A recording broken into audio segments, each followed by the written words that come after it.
this edition of Smart Lagos, Governor Babajide Sanwo-Olu empowers thousands of micro-enterprise beneficiaries with business tools, while the Lagos State government expands opportunities for micro, small and medium enterprises through the access to market fair. We also bring you highlights of the declaration of Lagos Boy Child Day, the governor's inspection of the vandalized Vin Niger Bridge with assurances of public safety, and preparations for the maiden National Intermediate Sports Festival as rehabilitation works continue at the Teslim Balogun Stadium. Stay with us for these stories and more on Smart Lagos. I am Joy Ken Abakuya. Distinguished guests, ladies and gentlemen. This week in Lagos, your window into the heartbeat of Africa's largest city.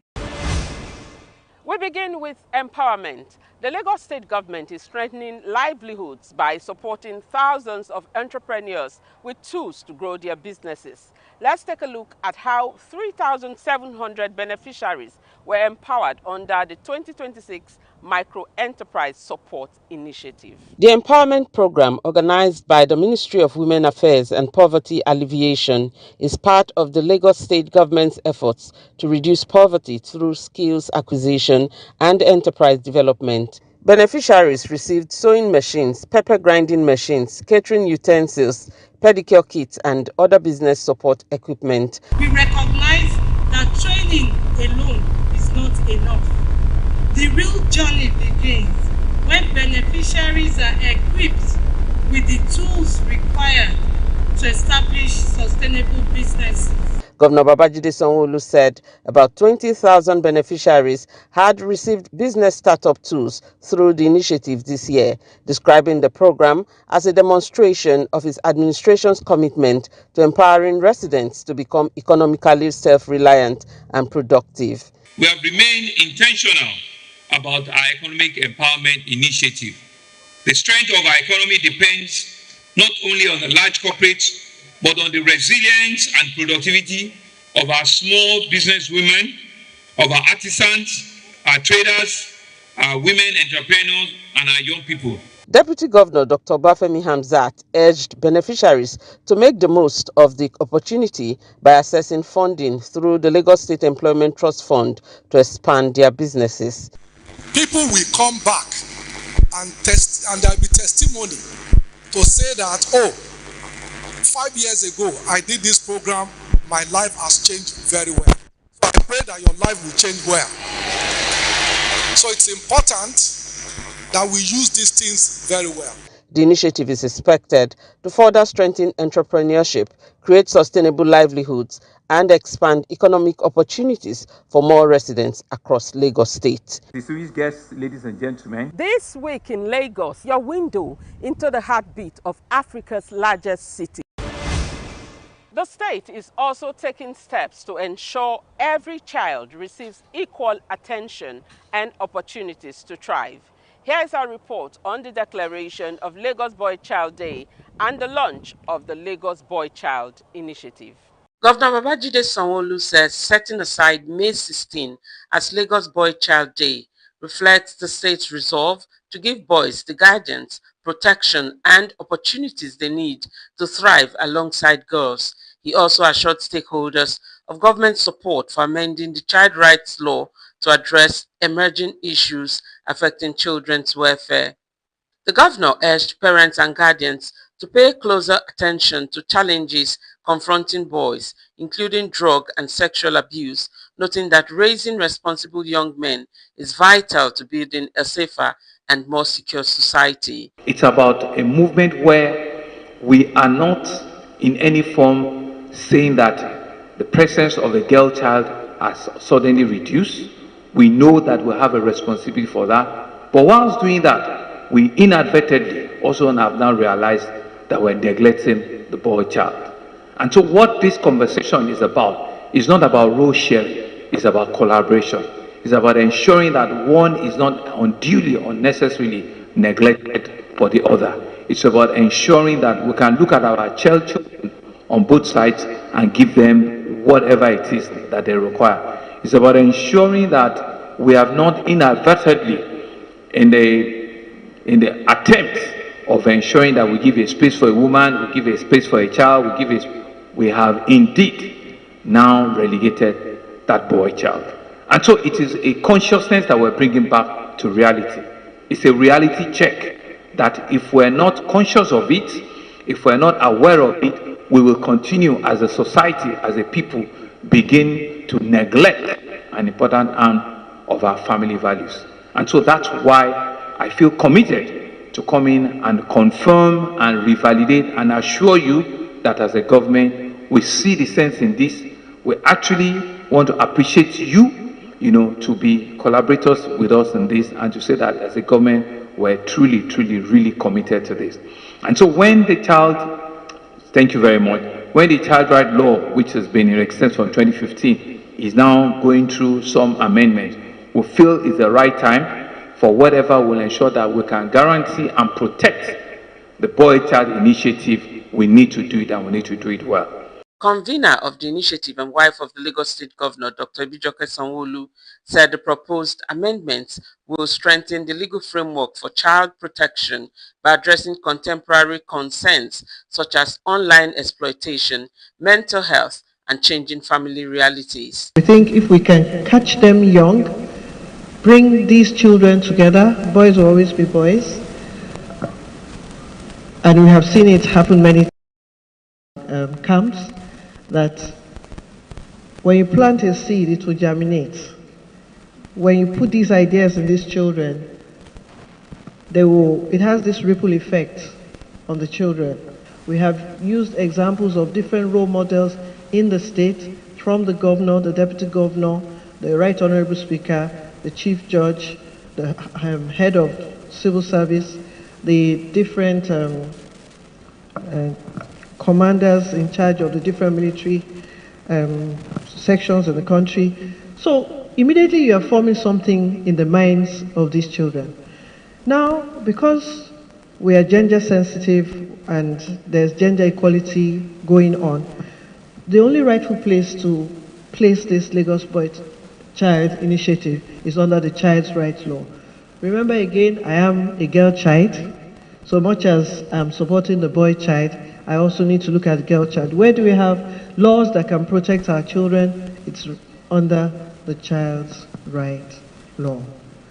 This gathering was for us to have a feel of what has been going on, have a feel of what is going to go on. I was talking to our son here that some of our laws, the law reform area, they take like so many years before we can finally change the law. Yes. And I remember when we had the technical committee, one of the things they were telling me that it might not be automatic, ma. It will take time. And I said, yes, I know. I know year after year, they'll have to add one thing, remove one thing, but like Mr. Governor said, it's a movement. We have to start from somewhere. It's a fight that we need to fight for our children and unborn children. Stakeholders at the engagement welcomed the proposed reforms, describing them as a significant step towards ensuring that every child in Lagos is protected, empowered, and given an opportunity to realize their full potential. Distinguished guests, ladies and gentlemen. This week in Lagos, your window into the heartbeat of Africa's largest city. From child development to infrastructure, the government is also reassuring residents about the safety of critical public assets. Our next report has details of Governor Sanwo-Olu's inspection of the vandalized Vin Niger Bridge. Concerns over the safety of the Vin Niger Bridge along the Lagos-Badagry Expressway grew after viral videos showed vandalized sections of the facility. Governor Babajide Sanwo-Olu visited the bridge to assess the damage firsthand, assuring residents and motorists that preliminary findings confirm the bridge remains structurally sound and safe for use. We're here to see on-the-spot assessment. I want to assure Nigerians and Lagosians that the integrities of the bridges are intact. It is a decompile and it's fully intact. There is nothing that is wrong with the bridges. Unfortunately, we also noticed that some of the filling that they use to hold the decompile are some of the things we saw in the video yesterday where they've been excavated. And you can see that the place is empty. All of those scrupulous people have run away, but they can only run for a while because government will come back and come and deal ruthlessly with the people that will have done this. But for our strategy is not to be announced, but we'll come back, But the bottom line is to assure the residents and the citizens that there's nothing wrong with our bridges. There's nothing wrong with the work that has been done here. It's perfectly in order, but it is unfair and it is a shame that citizens of a country will, I don't want to say ignorantly, but deliberately want to destroy public assets. The governor condemned the vandalism and expressed concern over repeated attacks on public infrastructure in Festac town. He urged residents to remain vigilant and report suspicious activities, stressing that protecting public assets is a shared responsibility. Inside Festac, I'm told now the road that we're doing on the 2nd Avenue and on the 7th Avenue, the drainages that we're doing there, they are broken the drainage slabs, and people are taking away little iron rods that are there. It's a shame, and it is totally, an embarrassment. And this is something that we will not condone.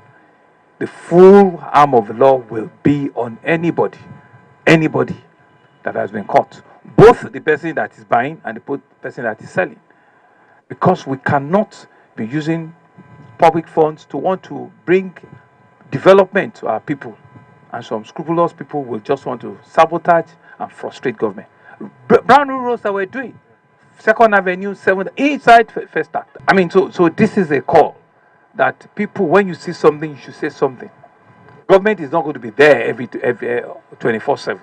People should know that they also have a responsibility for themselves and for government to speak out so that we know how to nip some of these challenges in the bud. These are public goods that are meant to be kept by everyone. A lot of the construction we've done, all the manholes are being stolen. And so if people are walking, you drop into a drainage, God forbid. Why on earth would we be, sabotaging, ourselves and be causing injury and be causing problem? If it is ignorance, if it is a deliberate act, whatever it is, we will come after you. And when we do come, it really doesn't matter who you are or how you are or where you're from, we will deal with you. Governor Sanwo-Olu said inspection is part of ongoing efforts to restore order along the Lagos-Badagry Expressway and safeguard critical infrastructure, reaffirming his administration's commitment to the safety of residents and road users. Distinguished guests, ladies and gentlemen. This week in Lagos, your window into the heartbeat of Africa's largest city. Creating opportunities for businesses remains central to Lagos's economic development agenda. Our final report takes us to the launch of the Access to Market Fair, where the government reaffirmed its commitment to supporting micro, small and medium enterprises. Lagos State LSCTF, in fact, God bless you so much for bringing us here. I'm so grateful. I have connected, I have sold to some of my customers. In fact, I am so excited to be here at JJT Park today. As an entrepreneur, we are glad. Actually, I'm glad for this opportunity. It's an opportunity to that expose our business more, help us get more customers, more clients and the likes, more networking and the likes. So it's a great event. Lagos on Display has come to stay, and we hope that we can have these events probably maybe twice in a year or thrice in a year. It's been amazing here on Lagos on Display pop-up market. We have been making massive sales and have been networking, meeting new contacts, people that are ready to push my business to the next level. Well, it's a good initiative, and it's a good initiative. I really commend the initiators and both the marketers and everything, because what we bought here is reasonable. I bought a gown, Ankara gown. What I hear are locally made, and It's a plus to Lagos State government because if you have over 300 SMSE here, small medium entrepreneurs making this kind of money here, I think it's kudos to LSCCF, and it will encourage more people to take loan and to be employers of labor by themselves. The 3-day access to market fair tagged Lagos on Display is an initiative of the Lagos State Employment Trust Fund aimed at strengthening small businesses and expanding market opportunities for entrepreneurs across the state. Commissioner for Wealth Creation and Employment, Akiyemi Ajigotafe, represented at the event, said the initiative reflects Governor Babajide Sanwo-Olu's commitment to creating an enabling environment for businesses to grow and thrive. He disclosed that the Lagos State Employment Trust Fund has disbursed more than 15 billion naira to over 10,000 businesses, adding that the fair provides entrepreneurs with access to business support services, loan application, health insurance enrollment, and wider market opportunities.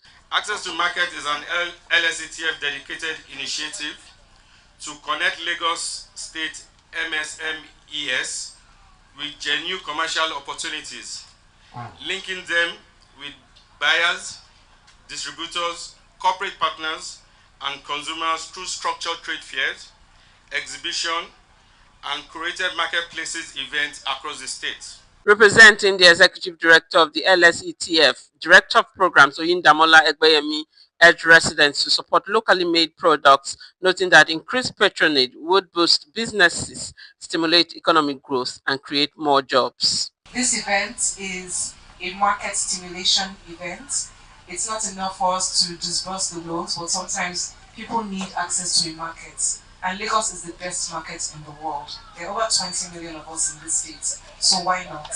But what we even say at LSCTF is that we want people to start in Lagos and then go beyond Lagos. The 3-day fair brings together more than 300 entrepreneurs, showcasing a wide range of locally made products and services, while providing a platform to connect businesses with new customers and markets. Distinguished guests, ladies and gentlemen. This week in Lagos, your window into the heartbeat of Africa's largest city. As preparations intensify for the maiden National Intermediate Sports Festival, work is progressing on key sporting facilities across the state. Now let's see the governor's inspection of the ongoing rehabilitation at the Teslim Balogun Stadium.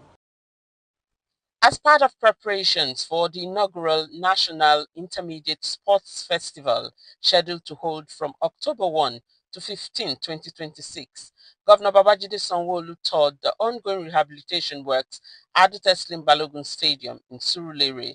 The governor inspected the main bowl, athletics track, indoor sports hall, swimming pool, and other sporting facilities. He expressed confidence that the upgrades would be completed ahead of the festival.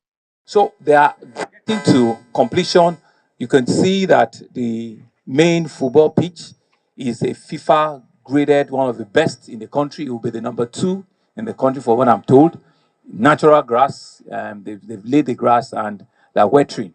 And the tartan track, which will also be fixed and be completed within the next 4 to 6 weeks, you know.